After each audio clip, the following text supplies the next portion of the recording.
Dengar, dengar, dengar.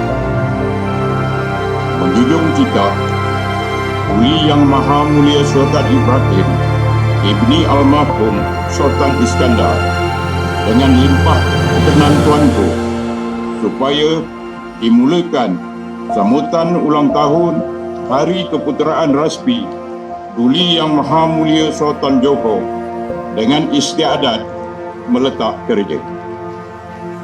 Dengan itu, bendera istiadat Kerajaan Johor akan dinaikkan dan dikibarkan mulai hari ini, 6 hari bulan April tahun 2026, dan akan diturunkan setelah tamat acara sambutan ulang tahun Hari Keputeraan Rasmi Duli Yang Maha Mulia Sultan Johor dilaksanakan.